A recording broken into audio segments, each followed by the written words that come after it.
J'ai versé le poison dans leur café ce matin-là. Un filet invisible de mort lente qui se fondait dans l'amertume du quotidien parisien.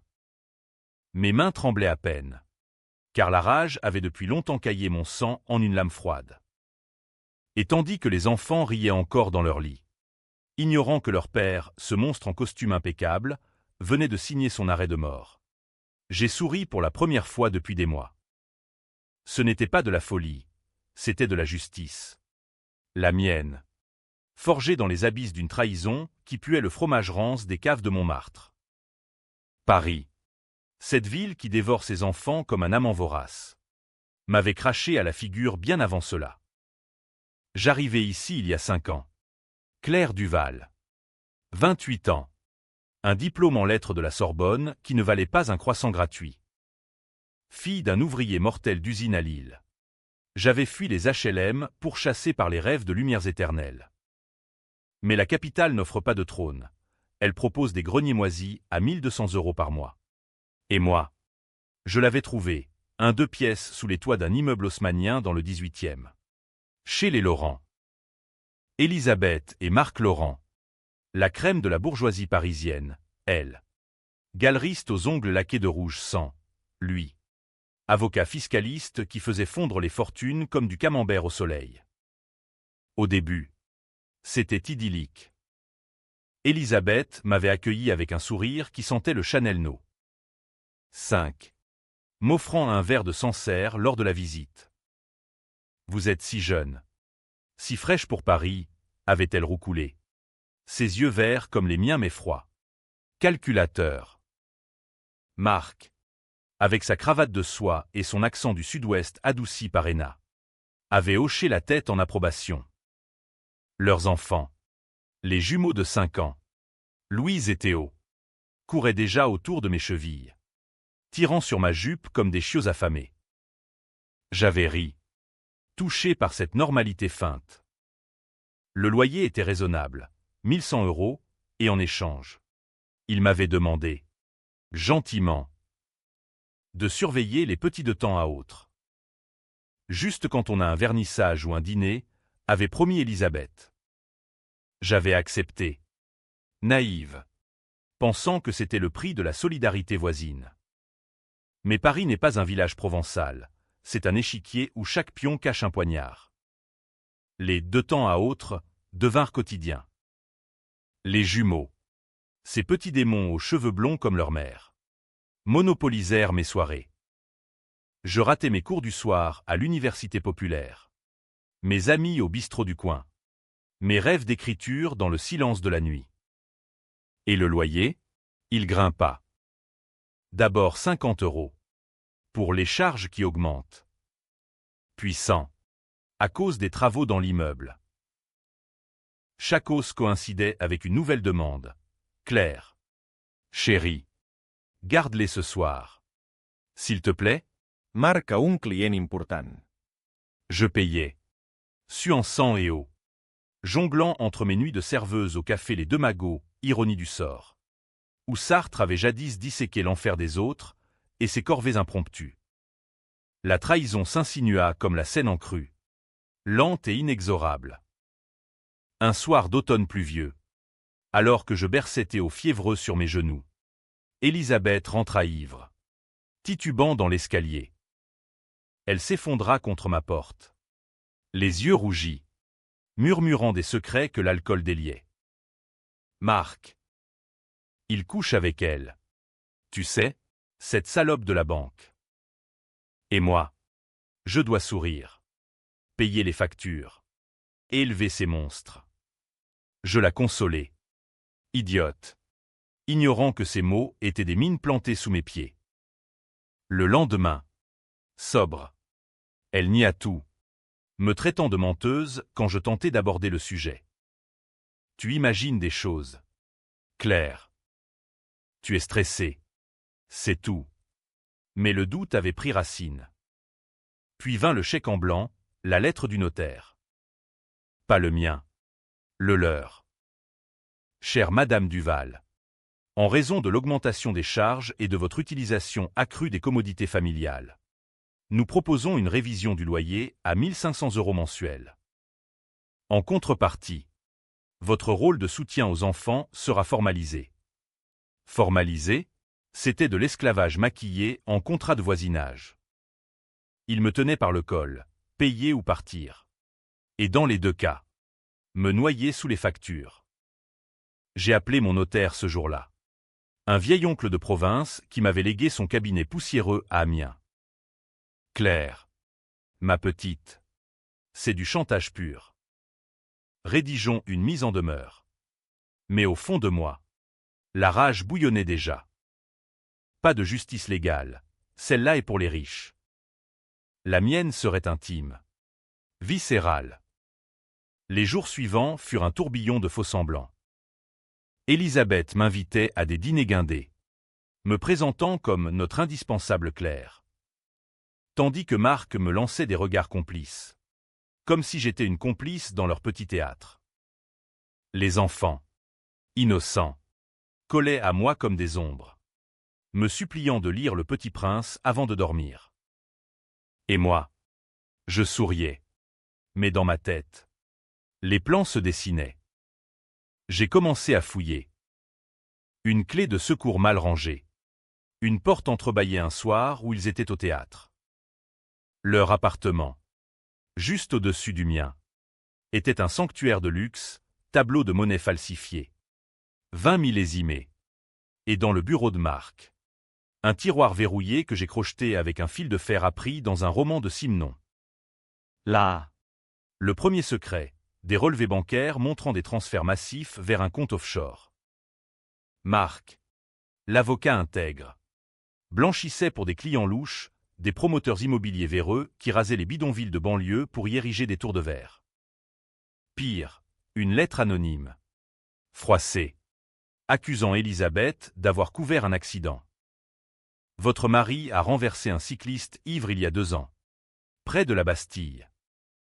Vous avez payé le silence. Mais le sang reste. Mon cœur s'emballa. Était-ce cela? Leur façade? Un meurtre masqué? Une vie bâtie sur des mensonges? Je n'ai rien dit. Pas encore. Au lieu de cela, j'ai joué le jeu. J'ai augmenté mes heures de garde, devenant leur ombre bienveillante. Les enfants m'adoraient, me confiant des secrets d'enfants. Papa crie sur maman la nuit. Maman cache des pilules dans le tiroir. Et pendant ce temps, je notais tout, photographiais avec mon téléphone bas de gamme, compilais un dossier que mon notaire qualifierait de dynamite. Mais la loi est lente. Paris est cruel. Ils anticipèrent. Une nouvelle hausse, 200 € de plus. Pour les vacances scolaires où vous nous aiderez avec les petits. C'en était trop. J'ai appelé mon oncle à nouveau, préparé les poursuites. Illégalité flagrante. Mais la vengeance ne se fait pas sur papier timbré. Elle se cuisine à feu lent, comme un coq au vin. J'ai commencé par les petites piqûres. Une plainte anonyme à l'URSSAF pour les heures non déclarées de garde d'enfants, illégales. Car non rémunérées. Marc paniqua. Ses appels nocturnes à des complices que j'enregistrais discrètement. Puis, un soir, en fouillant plus profond, je trouvai la bombe, un USB caché dans une doublure de valise. Des vidéos. Pas pornographiques. Non au pire. Des enregistrements de Marc négociant des pots de vin avec un politicien de droite. Promettant des logements sociaux détournés pour des loyers exorbitants. Et Elisabeth, elle y était, riant aux éclats, signant des chèques pour faire taire les familles expulsées. Des familles comme la mienne. Autrefois. La nuit où je visionnais cela. Seul dans mon grenier glacé. Le vent hurlant sur les toits de zinc. Je compris, ce n'était pas personnel. C'était systémique. Il me volait non seulement mon temps, mon argent, mais ma dignité, au nom d'un pari qu'il possédait. J'ai pleuré. Pour la première fois depuis mon arrivée. Puis, séchant mes larmes, j'ai ouvert mon ordinateur. Des recherches, poison discret. Ceux qui imitent une maladie cardiaque. Ricin. Extrait de graines de Ricinus commun. Pousse dans tous les parcs parisiens. Facile à obtenir. Indétectable sans autopsie poussée. Et pour les enfants? Non. Jamais. Ma rage visait les parents. Ces serpents.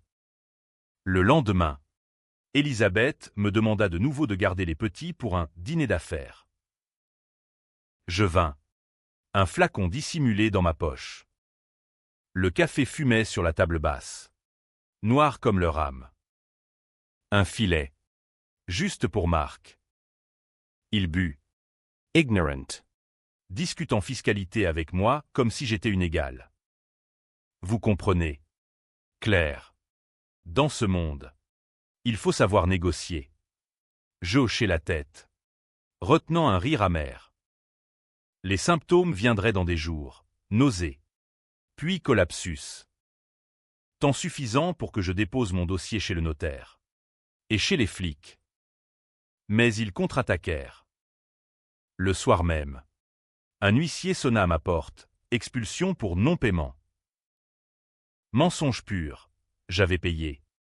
Vaille que vaille. Marc avait falsifié les reçus. Son expertise en coup tordu. J'appelai mon notaire en hurlant « C'est la guerre ». Il rit. Grave, ma nièce. En France, la loi protège les forts. Mais nous avons des armes. Il rédigea une contre-attaque, vice de consentement au bail. Chantage avéré. Mais au fond, je savais, la vraie bataille se livrait dans l'ombre. Les jours suivants furent un ballet macabre, où chaque sourire cachait une lame. Marc toussait déjà, discrètement, attribuant cela à un rhume automnal. Elisabeth, plus alerte, me scrutait avec suspicion, ses yeux verts comme des lames de rasoir. Tu as l'air fatigué, Claire. Ces gardes d'enfants te pèsent. Je feignais l'épuisement, hochant la tête, tandis que les jumeaux s'accrochaient à mes jambes, leurs petites mains chaudes comme un rappel de l'innocence que je protégeais. « Maman dit que tu es notre ange », murmura Louise. Et mon cœur se serra. Ange, plutôt un démon en robe de chambre. Mon notaire. Maître Duval, mon oncle. Un colosse bourru aux moustaches jaunies par le tabac, m'avait convoqué dans son cabinet d'Amiens. Un voyage en train de 4 heures sous la pluie battante. Regarde ça. Petite, grognatait-il en étalant les papiers. Le dossier gonflait, preuve de chantage. Enregistrements audio volés sur mon téléphone. Photos des transferts bancaires. En France, le Code civil est clair, article 1134. Les conventions doivent être exécutées de bonne foi. De la mauvaise foi pur sucre. On les assigne au tribunal. Et pour les flics, on balance l'USB anonymement. Anonymement. Car je ne voulais pas encore me montrer. Pas avant que le poison fasse son œuvre. Mais Paris, cette salope, a ses propres règles. À mon retour, une enveloppe glissée sous ma porte. Claire, nous savons que tu fouilles. Arrête. Ou les enfants le paieront. Signé d'une initiale M. Mon sang se glaça. Comment? J'avais été prudente. Gants en latex pour l'USB. Pas d'empreinte. Pourtant, Marc, l'avocat, flairait les pièges comme un renard. Il m'invita à dîner ce soir-là. Pour discuter du loyer. En ami. Je vins. Flacon de secours en poche, au cas où. La table était dressée comme pour un opéra. Chandelle. Foie gras. Un Bordeaux, 82, qui coûtait plus que mon salaire mensuel. Claire. Soyons francs, commença Marc. Son visage pâle sous la lumière tamisée. Une sueur fine perlant à son front. Le poison agissait déjà. Subtil. Nous t'apprécions. Vraiment. Mais ces rumeurs. Ces plaintes anonymes. C'est toi. Je bus une gorgée de vin, feignant l'innocence. Moi? Pourquoi ferais-je ça? Vous êtes ma famille ici. Élisabeth rit. Un tintement de cristal brisé. Oh, Claire. Toujours si théâtrale. Comme dans tes livres que tu écris la nuit. Elle savait pour mon journal intime. Laisser traîner une fois. Fouineuse. Écoute. On propose un marché, tu arrêtes les bêtises. On gèle le loyer. Et tu deviens notre nounou officiel. Payé. Même. 800 € par mois. 800 € pour mon âme, c'était une insulte. Je souris. Déclinant poliment. Je préfère la justice. Élisabeth. Sortant. Je sentis leur regard dans mon dos. Comme des dagues. Cette nuit-là. Les cris éclatèrent au-dessus, Marc hurlant sur Élisabeth. C'est elle qui nous sabote. Fouille son appart. Je verrouillai ma porte. Barricadé avec une chaise. Et appelé mon oncle, accélère les poursuites. Il jura en picard. Demain. On dépose. Le lendemain. La police frappa chez eux. Pas pour l'USB, encore, mais pour une plainte bidon que j'avais déposée, harcèlement moral. Ils fouillèrent. Trouvant rien d'incriminant. Mais le choc suffit. Marc, affaibli, fut emmené en ambulance pour fatigue extrême. Élisabeth pleura au téléphone. Claire. Aide-moi. Garde les enfants. Je t'en supplie. Ironie cruelle. Je vins. Bien sûr. Mais cette fois. Je glissai un mot dans la poche de Louise. Ton papa est malade parce qu'il est méchant. Mais toi, tu es une princesse. Semez le doute. Petit à petit. Les secrets affluaient comme la Marne en inondation. En gardant les petits. J'accédai à plus, le téléphone d'Élisabeth. Déverrouillé dans la panique. Message. Elle payait un privé pour me surveiller. Claire Duval. 28 ans. Orpheline de père. Mère alcoolique à Lille. Faible. Manipulable. Il savait tout. Pire, un échange avec un amant. Un galeriste rival. Marc soupçonne. Éliminons-la du bail. Augmente le loyer. Force-la à partir. Phénix renaissant. La trahison n'était pas seulement financière. C'était une conspiration pour me briser. Me remplacer par une nounou fiable. Sans passer encombrant. La rage me consuma. J'accélérai. L'USB atterrit chez un journaliste de Le Canard enchaîné. Anonyme via une boîte postale. Les flics. Alertés par mon notaire. Ouvrir une enquête sur le blanchiment. Marc. Hospitalisé. Balbutia des dénégations. Élisabeth. Seule. Se tourna vers moi. Aide-moi. Claire. Pour les enfants. Je fis mine d'accepter. Mais dans l'ombre. Je préparai le twist. Un nouveau poison. Pour elle cette fois? Non. Mieux, la vérité sur l'accident. J'avais copié la lettre anonyme. Maintenant. Je l'envoyais à la famille du cycliste. Avec preuve. Un mort qui ressuscitait pour hanter. Le tribunal fut un cirque. Maître Duval. Tonitruant. Disséqua le bail comme un cadavre. Chantage. Messieurs dames. Ses époux ont transformé un logement en geôle. Le juge. Une femme aux lunettes sévères. Fronça les sourcils. Les Laurent contre-attaquèrent. Mademoiselle Duval est instable. Nous l'avons aidée, elle invente. Preuve à l'appui, mon journal. Volé. Déformé pour me peindre hystérique. Elle écrit sur du poison. Sur la vengeance. Le public murmura. Paris adore le scandale. Étais-je la victime ou la folle? C'est alors que le Elfenman vint. Marc. Depuis son lit d'hôpital. Fit fuiter des infos. J'avais accidentellement causé un incendie mineur dans l'immeuble l'an passé. Gavant les assurances. Mensonge. Mais semé pour douter. Élisabeth. En larmes au prétoire. Murmura assez fort. Elle garde nos enfants par jalousie. Elle veut les prendre. Prendre. Mon ventre se noua. J'étais stérile. Secret que j'avais confié une fois. Ivre. Il l'utilisait. Ces vipères.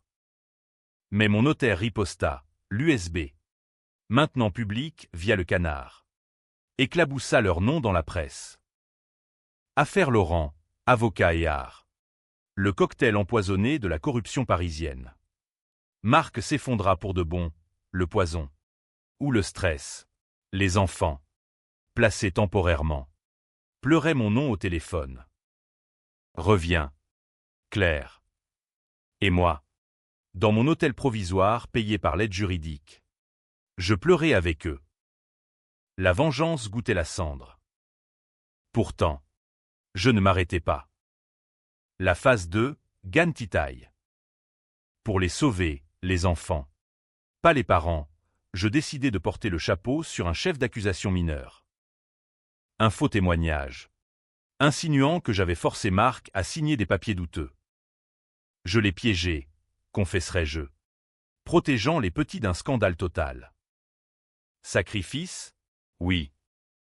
Mais en France, la rédemption se paie cher. La presse s'emballa comme un feu de joie sous la pluie de novembre. Libération titrait « Vengeance locative, une jeune femme contre l'élite parisienne ». Les forums en ligne bouillonnaient, Team Claire ou les Laurent innocents. J'étais la héroïne pour les prolos des banlieues. La garce pour les bobos du Marais. Mon visage, ce portrait banal aux yeux verrentés, circulait sur Twitter. Déformé en mème, moi avec une seringue. Légendé, le café fatal. Elisabeth. En interview larmoyante sur France Inter. Pleurait, elle était comme une sœur. Comment a-t-elle pu empoisonner mon mari? Empoisonner? Le secret n'était pas encore public. Bluff ou fuite? Mon notaire me somma. Claire. Arrête les conneries. Le poison. C'est du pénal lourd. Confesse-toi avant qu'il ne le prouve. Mais je niais. Farouche. C'est leur paranoïa. Oncle. Focalise sur le bail. Le tribunal ajourna. Le temps d'autopsie, non. Marc vivait encore. Sous perfusion dans une chambre privée à l'Hôtel-Dieu. Les enfants. Chez une tante en Normandie. M'envoyaient des dessins, des maisons en feu. Avec moi au milieu. Ange ou sorcière. Leur innocence me rongeait. J'avais juré de les protéger. Pas de les briser. La contre-attaque des Laurent fut un coup de maître. Digne de leur milieu. Un tabloïd people déterra mon passé, Claire Duval. Fille d'un suicide ouvrier. Traînant un trauma familial. Ma mère. Alcoolique. S'était noyée dans la Deule après la mort de père à l'usine. Vrai. Mais tordu en héritage de violence. Puis, le twist mineur, ils produisirent un témoin. Une ancienne locataire. Claire, instable. Elle harcelait les proprios pour des ristournes. Faux. Mais payé. Le public vacilla. Les commentaires, pauvres enfants. Pris dans la tourmente d'une folle. Je ripostai dans l'ombre. Appel anonyme à l'amant d'Elisabeth, elle te largue pour Marc. Mais sais-tu pour l'accident? Il mordit. Furieux. Fuitant leurs textos sur un blog scandaleux. Galeriste star, adultère et mensonge. Elisabeth s'effondra publiquement. Annulant une expo au Louvre. Marc. Depuis son lit. Grogna au téléphone. J'avais intercepté via un contact infirmier. Fini le jeu. Duval. On te ruine. Mais sa voix était faible. Brisée. Le vrai Elfan vint lors d'une garde judiciaire des enfants. Accordée par pitié du juge. Louise et Théo. Pâles comme des fantômes. Coururent dans mes bras. Papa est mourant à cause de toi. Demanda Théo. Ses yeux bleus accusateurs. Je mentis. Non. Mon chéri. C'est une maladie du cœur. Mais Elisabeth surgit. Hystérique, mensongeuse. Elle t'a empoisonné. Ton père. Les petits hurlèrent. La tante intervint, emportant les cris. Ce soir-là, seul, je vomis le peu que j'avais mangé. Étais-je le monstre? Pourtant, la vengeance avançait. Le Canard publia l'USB, détail cru des pots de vin. Nom de politicien. Scandale national, le parquet s'empara. Marc inculpé à distance. Élisabeth interrogée. Elle craqua. Balançant, c'était pour les enfants, pour leur avenir. Avenir bâti sur le dos des pauvres. Comme moi. Mon notaire exulta. On gagne. Claire. Le bail est nul, dommages et intérêts, 50 000 €. Mais le coût personnel, effroyable. Ami perdu. Job viré au café. Trop de pub. Mademoiselle. Je squattais un studio à Belleville. Payé par avance judiciaire. Et les nuits. Hanté par les rires des jumeaux. Je décidai le sacrifice. Gann Titaille pour l'empoisonnement mineur. Un mot anonyme aux flics, c'était moi. Pour me venger du chantage. Pas total. Juste assez pour clore le dossier sans autopsie poussée. Sauvant Marc pour les gosses. Twist cruel, en avouant. Je protégeais les innocents. Mais me condamnais. Le juge, lors de l'audience, me regarda avec pitié. Mademoiselle Duval. Votre confession. Noble ou calculée? Les Laurent. Présent. Sourire. Victoire partagée? Élisabeth murmura. Tu paies pour nous tous. Oui. Mais dans ma cellule provisoire. J'écrivis la suite, un livre. Ma version. Paris jugerait. La tension culmina au verdict intermédiaire. Bail invalidé. Expulsion des Laurent de leur propre immeuble pour fraude. Ils fuirent en province. Laissant dettes et scandales. Marc survécut. Amaigri. Divorcé. Les enfants, placés chez la tante. Mais me réclamant en lettres. Reviens. Claire. Et moi. Libre mais brisé. Appelez mon notaire, c'est fini. Il rit, en France. Jamais. Libéré sous contrôle judiciaire. J'errais dans Paris comme un fantôme. Les rues pavées de la butte témoin de mes pas errants. Le verdict final pendait, pour l'empoisonnement avoué. Une peine suspendue, si bonne conduite. Mais la presse ne lâchait pas. Claire Duval. Justicière ou criminelle. Débats enflammés sur CNews. Où des experts disséquaient mon âme. Elle incarne la fracture sociale, tonnait un sociologue. Non.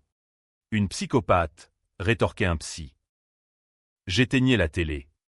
Mais les échos persistaient. Comme le brouhaha éternel du métro. Élisabeth me contacta. Via un avocat intermédiaire, les enfants te veulent. Viens les voir. En secret. Piège? Sûrement. Mais leur visage hantait mes rêves. Je vins. Dans un parc anonyme de Vincennes. Sous un ciel de plomb. Louise et Théo coururent. Serrant des peluches usées. Tu nous manques, sanglota Théo.